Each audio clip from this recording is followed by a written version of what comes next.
If there's one thing we've learned about business and life, it's that people are the X factor. They constantly surprise us, both in amazing ways and not so much. We're Ben and Sia, and welcome to the Gnaw on This Business Bites podcast. This show is all about real life things we all deal with every day, how they relate to business, and how to make some sense out of our daily chaos. Welcome to the show.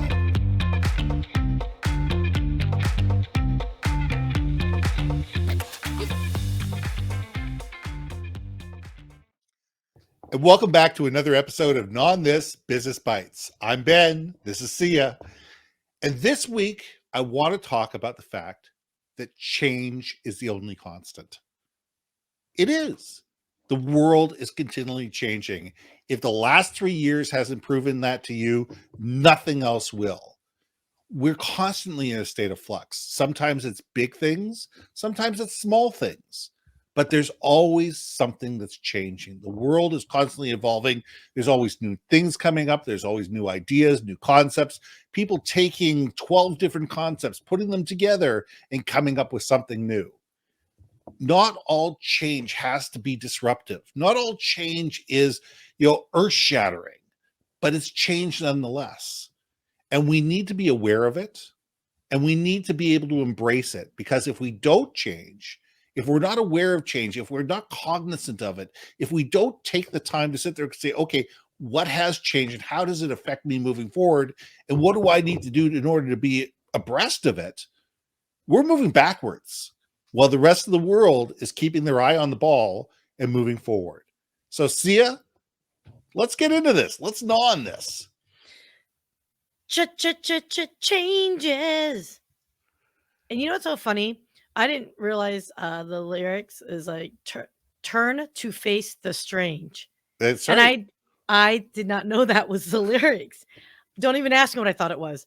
But I love the fact strange, that word connotes oddness, right? Like that uncomfortableness, right? Strange really is just different. It's unusual. It's not necessarily a negative thing. And I think for some, change is just this amorphous, evil little, oh no, if things aren't broken, why change it? Why try to fix something?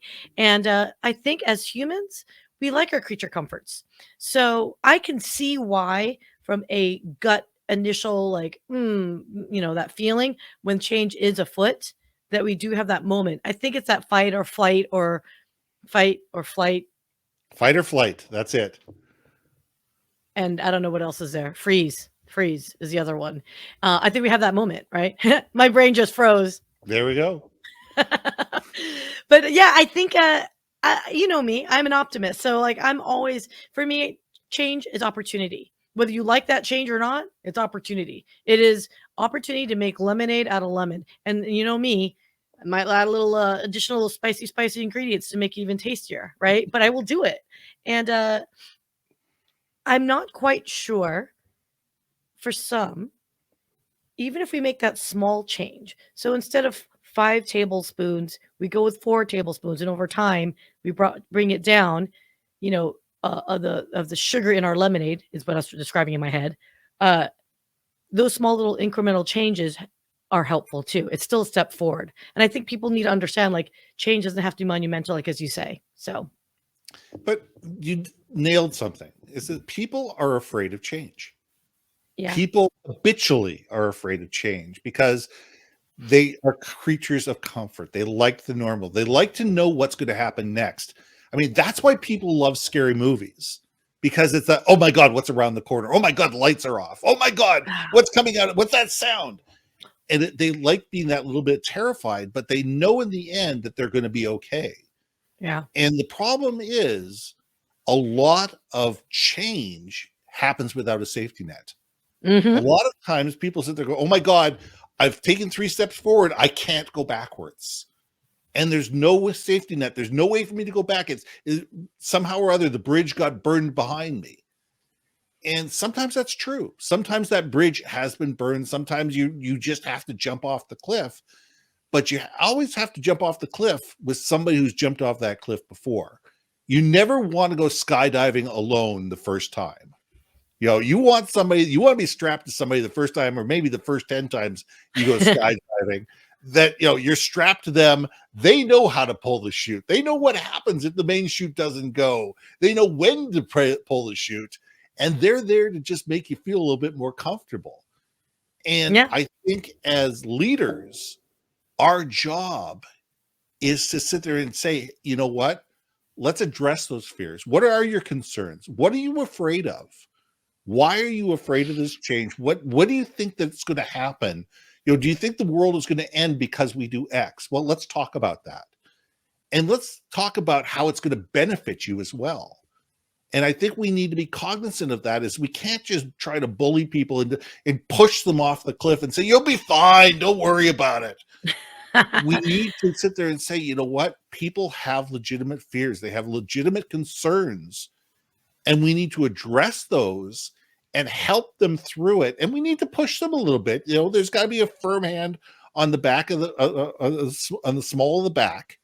And there's got to be that, the other hand has got to take that person and sit there and say, I'm here with you here. I've done this through this exact change before, but I know how to take care of change. And I know if something goes wrong, we'll figure it out together.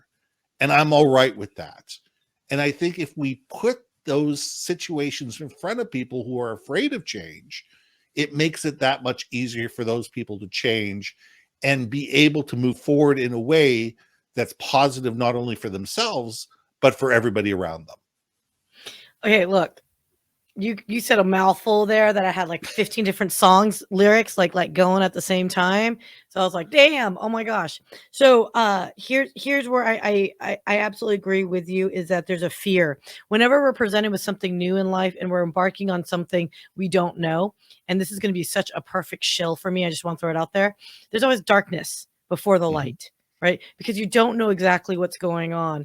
And we have our own internal lights, right? That our own internal, way of like highlighting our path, right? And there are days when it's dimmer than others, right? Like today, thank you for telling me that I looked like someone beat me up and I had a hard night last night. Thanks. I But you appreciate look the beautiful feedback. now. Thank you. Yeah, thank you, makeup tutorial peoples. No, but here's the thing. It can be, there are some setbacks with that, opportunity for change. But when you combine each other's lights, your internal light. So for you, you're like spunky and cheering me up and like saying, hey girl, let's do this. Are you up for it? And I'm like, hell yeah. Well, you know what? We Care Bear superpower together. And now we're a brighter, brilliant beam together. Right. And that's the thing about change. If you open yourself up to say, I need some help here. Can someone guide me along? I'm a little lost in my way. People are so inclined to Care Bear superpower with you, right? And I think I don't do that enough. I'm guilty of it. I'm 100% guilty of it. And at the same time, I'm that kind of person where, and I know the comments are going off right now. Oh, I can see it. Where they're like, Sia is not that little gentle prodder in the small of the back. Sia is a person that's got her entire foot on the back of you and punting you forward. And like, says, here, let me show you the way. Jump. Boom. Like I am not nurturing. Okay. No one's ever accused me of being a nurturing person. I'm a caring person, but maybe it's my school of thought, the way I got raised, which was, do it. You do it. You do now. And I say it jokingly. But I do believe even that you do now is that small step forward. It's still a small step forward, right? It's still that. And for anyone that did cross country, we know we had to run 3.1 miles, or whatever the distance is nowadays for these kids. I knew one step in front of the other, I would finish that darn race and I'd be done for the day. Did I like the process in it? No. Did I enjoy the benefits of it at that moment in time? No. Did I think it was going to lead me anywhere? No. But guess what? When you finish it, all the adrenaline, all those hormones, all that, excitement, that feeling of job well done. Did I win the race? Hell no. Was I the last person? Potentially. But it doesn't matter. I still finished the race. And I think that is, again, changes. Whether you're the caboose or you're the choo-choo train front. Oh my God. I didn't know. Caboose. We'll call it an engine. It doesn't matter. You can still be a cart in the middle, right? And that's the whole thing. So I love changes. Changes is good. I tell everyone change is awesome. Another thing, and I have to say it, chess, like leadership, there's strategery and all that good stuff. And yes, I said strategery.